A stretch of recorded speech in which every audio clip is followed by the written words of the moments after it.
Under the 5th edition of the World Health Organization classification, myelodysplastic neoplasm with low blasts and 5q deletion, abbreviated MDS-5q, is categorized as a strictly genetically defined clonal hematopoietic stem cell neoplasm. This side-by-side comparative table shows how the modern WHO entity diverges from historical definitions. The older term, classical 5q syndrome, described a specific phenotype: older women with severe anemia, preserved platelets, and low leukemia risk. The WHO MDS-5q diagnosis is broader, capturing any patient meeting specific genetic inclusion criteria, regardless of their complete classical clinical profile. Epidemiologically, MDS-5q accounts for roughly 5% of all de novo myelodysplastic syndrome cases. When classical symptoms are present, it typically affects patients between the ages of 65 and 75. The initial clinical presentation is overwhelmingly driven by the failure of the erythroid lineage. Patients present with symptomatic macrocytic anemia that is frequently severe enough to require regular red cell transfusions. Bleeding and infectious complications are notably rare at diagnosis. This is because, unlike many other forms of myelodysplasia, the platelet and neutrophil counts in MDS-5q remain remarkably preserved or even elevated. The evolution of the WHO criteria establishes the disease must be diagnosed through precise genomic thresholds. A patient's clinical presentation may suggest the disease, but only the genetic code can confirm it. The first indication of the disease often appears on a standard complete blood count. The hallmark finding is an inappropriately low reticulocyte count relative to the profound depth of the patient's anemia, signaling a production failure rather than peripheral destruction. This high-resolution microscopy of a peripheral blood smear reveals the resulting morphology. The red cells exhibit extreme macrocytosis, anicytosis, and poikilocytosis, heavily populated by distinct oval macrocytes. In stark contrast to the failing red cells, the circulating platelets appear entirely normal in number and structure. A bone marrow aspirate and core biopsy will typically reveal an overall normocellular to hypercellular environment, characterized by a relative erythroid hypoplasia. Within that erythroid lineage, dysplastic features are prominent. The surviving erythroid precursors exhibit pronounced nuclear budding, irregular nuclear contours, and megaloblastoid change, reflecting highly ineffective erythropoiesis. This high magnification marrow biopsy highlights the pathognomonic diagnostic hallmark of the disease. Centered here is a distinctly small megakaryocyte, featuring a single, unlobed, round nucleus. These monolobated megakaryocytes are deeply characteristic of the 5q deletion. However, no specific cellular morphology can independently confirm a genetic diagnosis.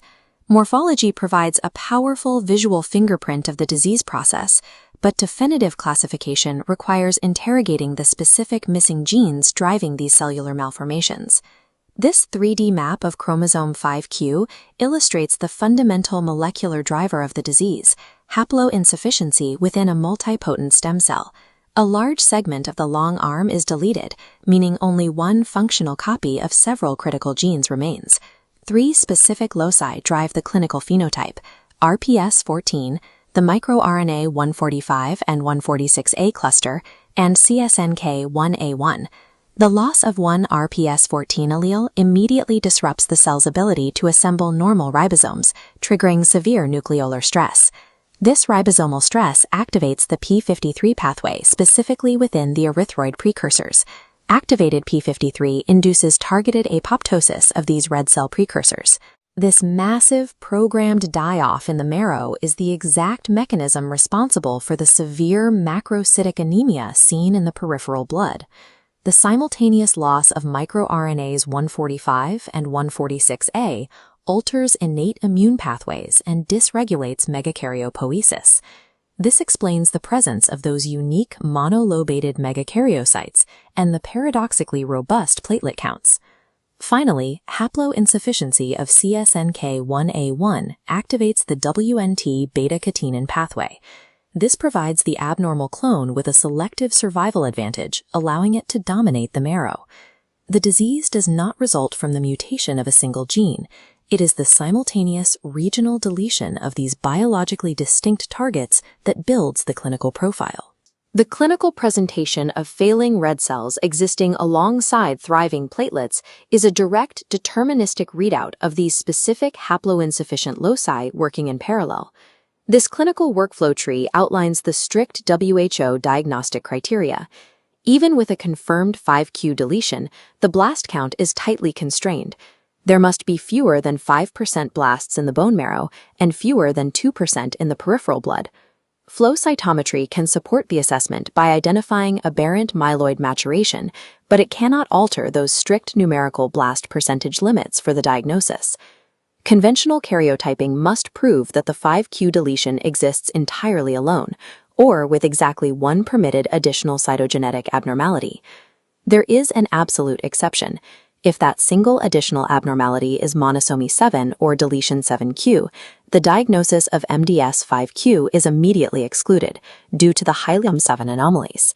Molecular sequencing frequently reveals co-mutations that exist alongside the deletion, with JAK2 and SF3B1 being notable examples. In the WHO diagnostic hierarchy, the qualifying 5q deletion takes absolute precedence over SF3B1 mutations. The patient remains classified as MDS-5q even if ring siderblasts are prominent in the marrow. TP53 mutations present a more complex variable. A monoallelic TP53 mutation lowers the durability of treatment response, but it still permits the MDS-5q diagnosis. However, biallelic TP53 inactivation acts as a strict hierarchical override. If both TP53 alleles are lost, the patient is immediately reclassified into the high-risk, aggressively overriding MDS by TP53 category. Reaching a diagnosis is a rigorous exercise in algorithmic exclusion. High-risk genetic features instantly strip away the MDS-5q label and completely alter the patient's prognosis. Prognosis and risk stratification in MDS-5q rely heavily on standardized scoring systems like the IPSS-M or IPSS-R, alongside the patient's TP53 allelic status. Most uncomplicated cases fall into a lower risk category. For asymptomatic patients with mild anemia and a low transfusion burden, clinical observation or erythropoiesis stimulating agents are entirely appropriate first steps. When the disease progresses and patients become dependent on red cell transfusions, lenalidomide becomes the hallmark, disease-directed therapy for lower-risk MDS-5q. Lenalidomide operates by binding to cereblon, physically altering the activity of the E3 ubiquitin ligase complex. Once altered, this complex actively targets the CSNK1A1 protein, dragging it into a proteasome, where it is completely disassembled and degraded. We see the principle of synthetic lethality in action. A normal cell has two functional CSNK1A1 alleles. It loses one to the drug, but survives. The 5q deleted clone has already lost one copy to haploinsufficiency. It loses its only remaining copy to the drug, triggering immediate apoptosis. Lenalidomide is a precision molecular degrader. It forces the tumor's foundational haploinsufficiency to act as the mechanism of its own destruction, clearing the marrow of the abnormal clone. The initiation of lenalidomide brings important early clinical toxicities, most notably a sudden drop in neutrophils and platelets. On this complete blood count timeline, early cytopenias are not a sign of treatment failure. This temporary drop in neutrophils and platelets indicates the successful targeted suppression of the abnormal clone, creating the exact physical space required for healthy hemoglobin levels to recover. If lenalidomide ultimately fails, or if the disease begins to evolve into a higher risk category, clinicians move toward hypomethylating agents, or for fit candidates, potentially curative allogeneic stem cell transplantation. Managing the disease requires a multimodal approach to minimal residual disease monitoring. Clinicians track CBC trends for transfusion independence, conduct serial bone marrow assessments for rising blast counts, and utilize FISH to track the cytogenetic footprint of the 5q clone. Crucially, tracking must include next-generation sequencing. Monitoring the variant allele frequency of TP53 is essential because an expanding TP53 clone frequently precedes lenalidomide resistance and acute transformation.